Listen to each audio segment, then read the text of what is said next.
Hello there, welcome to David Investment Analysis channel, and thank you to those who have watched my first video on Aritzia. If you haven't had a chance to, I'll link it in the description below. Recently, I've been thinking about investing in a company that was less impacted by the global health issue, and perhaps even be able to benefit from it. So I thought maybe why not a beverage company, because I think consumers will continue to go to grocery stores, supermarkets to buy beverages. And so that's why today I'll be discussing about Pepsi, Coca-Cola, Keurig Dr Pepper, National Beverage, and LAS-A.TO. I'll briefly discuss about each of the company and the brands that they own, and then discuss a qualitative and a quantitative aspects of the business, and then conclude on which one did I most recently purchase. If you wish to skip the introduction and the analysis and go straight into the conclusion, I left a timestamp in the description below. If you haven't yet, please like, share, and subscribe. And if there's any companies you would like me to cover in the future, please leave in the comments below.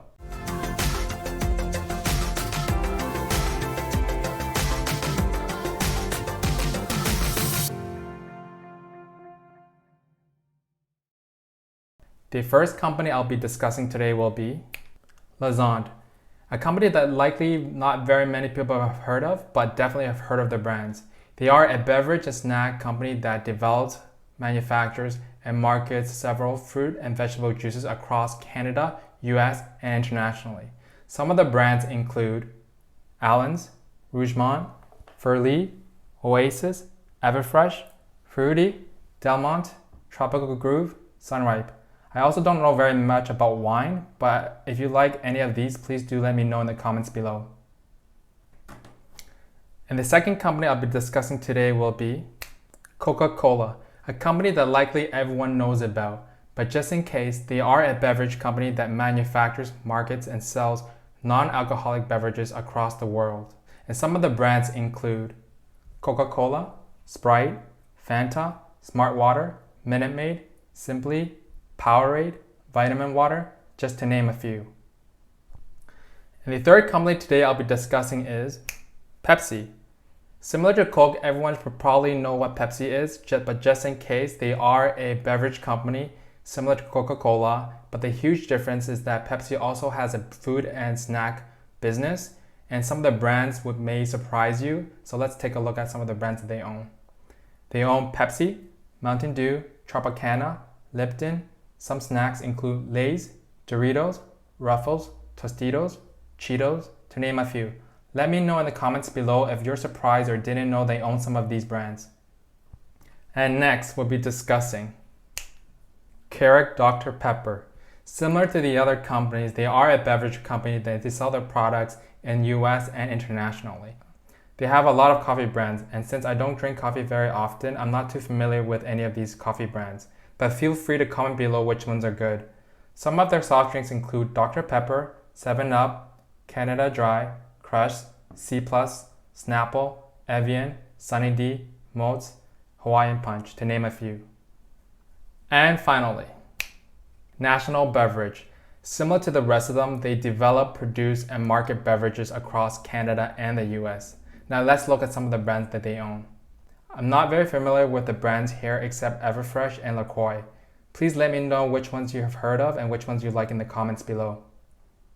Quantitative analysis. We'll look at 5 quantitative factors and award between 1 to 5 points.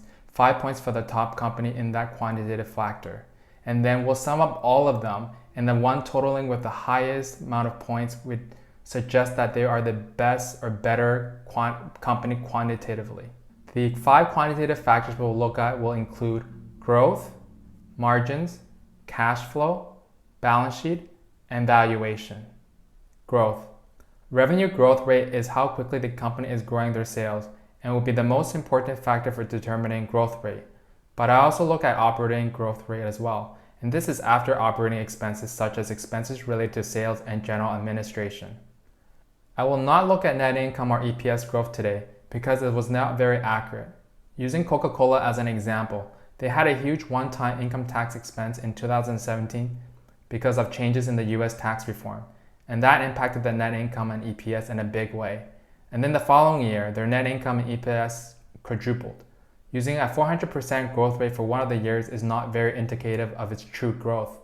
So we'll stick to revenue and operating income growth rates. I was surprised to see the huge growth rate for Keurig Dr Pepper, so I investigated.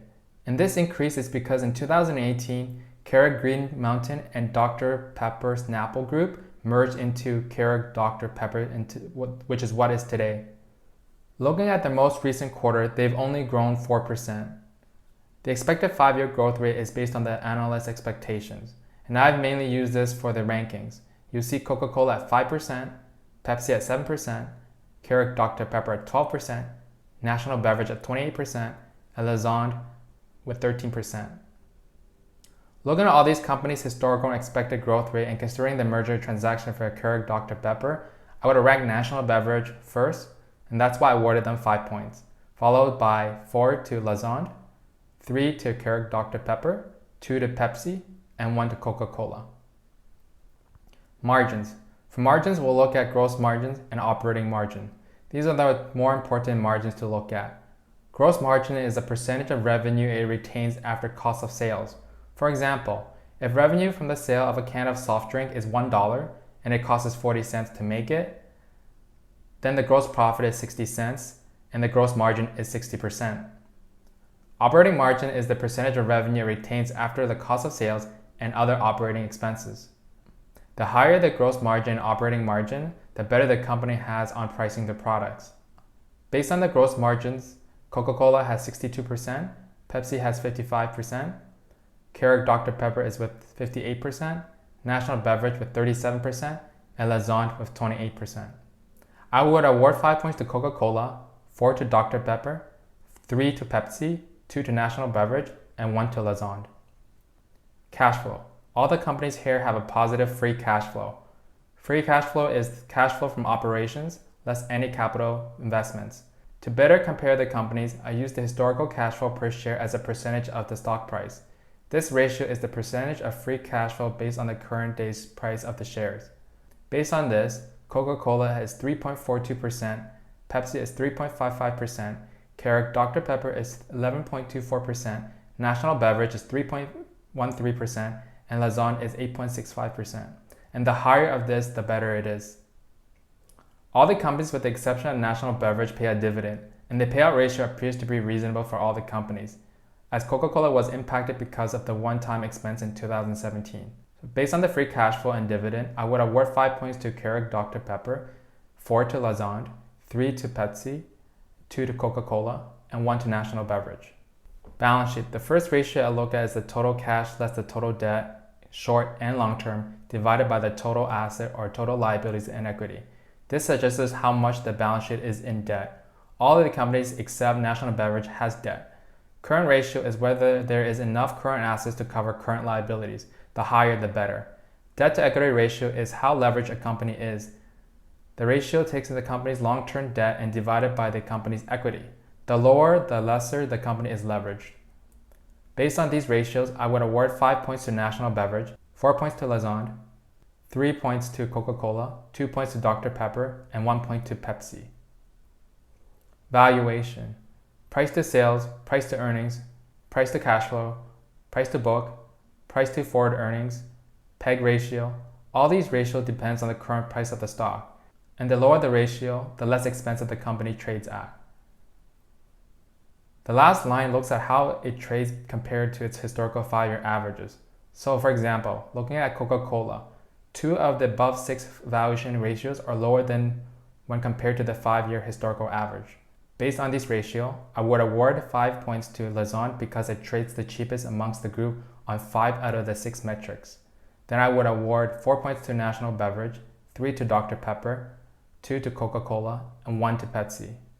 Now let's take a look at the total points. LAS-A.TO has the most with 18 points. National Beverage and Dr Pepper both have 17, meanwhile Coca-Cola and Pepsi have 13 and 10 respectively. Stock chart.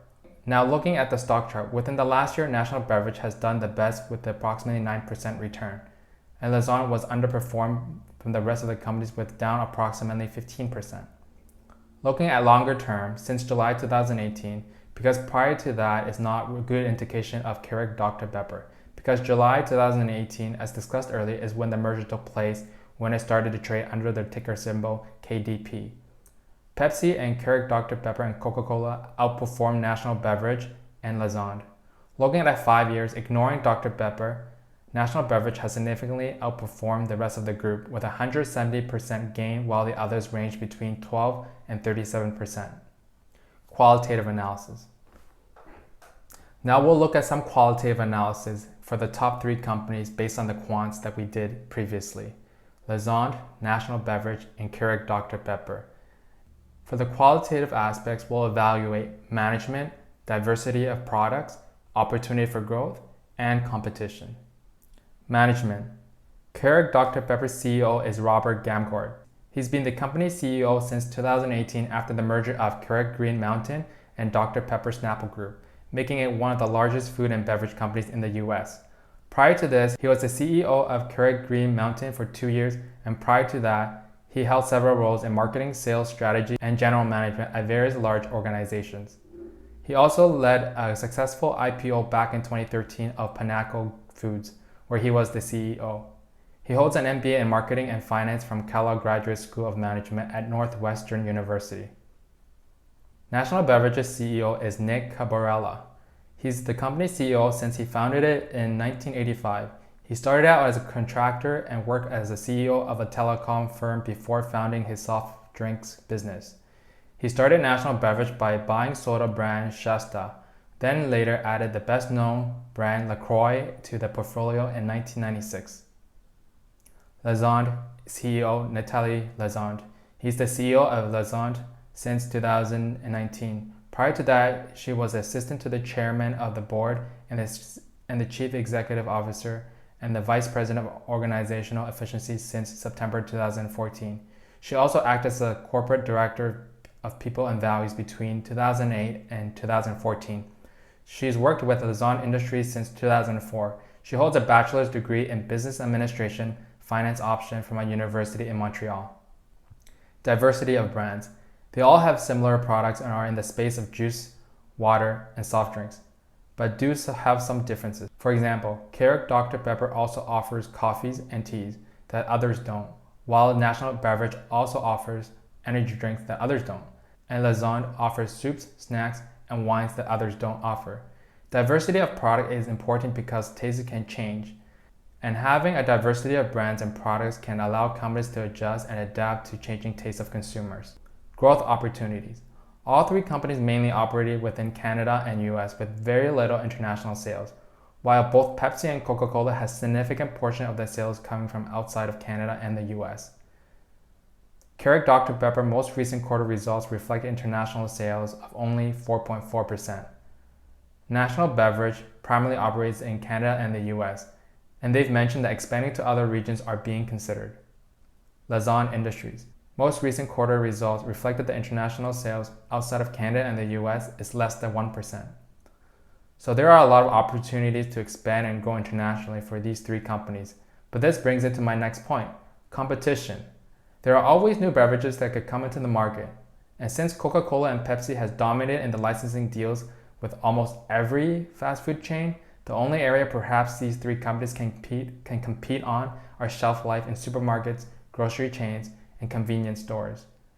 Before we conclude, let's take a look at analyst expectations for each of these companies. Analyst recommendations. Coca-Cola Company with 4 strong buy, 7 buy, 10 hold, 1 sell, average price target of $52, suggesting of about 13% upside. PepsiCo Inc. 2 strong buy, 10 buy, 10 hold, average price target of $142.65, approximately 10% upside. Keurig Dr Pepper, 1 strong buy, 5 buy, 10 hold, average price target $29.57, suggesting approximately 10% upside. National Beverage Corp, 1 hold, 2 underperform, average price target $38 with a downside of 33%. Lassonde Industries Inc., 1 buy, 1 hold, average price target $167.50, approximately 8% upside. Conclusion. While I think Coca-Cola and Pepsi are the safest investment because of their size and dominance in the beverage market, but that's also what I was concerned about because as so big, it was difficult to grow. For me, as a young adult, I would be looking for something that has more growth rate, such as National Beverage or LASSonde. And Keurig Dr Pepper kind of falls in between the Pepsi and Coke and the National Beverage and Lassonde. Even though National Beverage and Lassonde has underperformed the rest of the group in the stock price due to poor results and not meeting expectations, I do think they have that growth opportunity. For National Beverage, even though their sales increased in the last quarter in their most recent quarterly results, their 9 months year to date was down by 4.8%. Meanwhile, LASSonde's most recent quarterly results, they were able to increase their sales by 17%. This was mainly due to a recent acquisition in 2020, but even without the acquisition, the company grew organically at 5.5%, which is incredible. While I really like National Beverage's balance sheet with 44% of their balance sheet in cash, what worries me is about their growth going forward. Even though they can certainly use the cash to make strategic acquisitions or use it to expand their business in Canada, US, and internationally. The stock that I most recently purchased is LASSonde. Even though I rank National Beverage higher in growth in the quantitative analysis, but looking at their most recent quarter, I believe at least for 2020, LASSonde would have the most growth amongst the group. LASSonde also has a really good cash flow where they can increase dividend, which they have in their most recent quarter, or use it to pay back their debt. They also have the second best balance sheet amongst the group. In addition, their valuation is the cheapest amongst the group, and they are currently trading at valuations below their 5-year historical averages. However, their margins are the lowest amongst the group, and it is a concern, but they do have the opportunity to possibly increase margins in the future. Looking at their 5-year stock chart, it might look really bad seeing it go up to as high as $290 per share, and ever since that time, June 2018, it has been dropping, coming down to as low as $103 in March this year. Since then, it went up approximately 50%. I investigated by reading all the company's news, press, and earnings report on why the company's stock continued to drop until recently. It was mainly due to 2 reasons. 1, a higher input and transportation costs in the US, and 2, one of their specialty food plants was significantly impacted by investment-related activities. However, in the most recent quarter earnings, they said that the US has higher profits due to strong demands of their products, but still have some concerns about the increased costs, but did mention that the issue for the plant has gradually improved.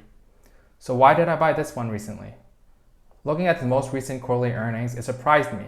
In addition to the 17% increase in sales, some relief in the issues that were bringing the stock price down, they beat revenues estimates by $19 million, which is 4% beat, and beat EPS estimates by $1.03 per share, a 45% beat.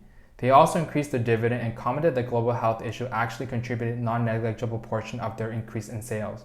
After such a strong quarter, I believe that the company is turning around. And since they reported on May 8, 2020, the stock barely reacted. I entered in with a half position because I wanted to see some consistency in their next few quarters of earnings.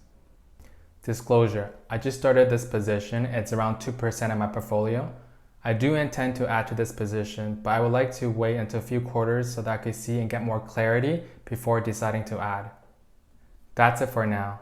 And if you haven't yet, please like, share, and subscribe. The next video I'll be working on is a stock that I see a lot of potential in the short term. If you don't want to miss out on that, please click the bell notification after subscribing. Until then, see you next time.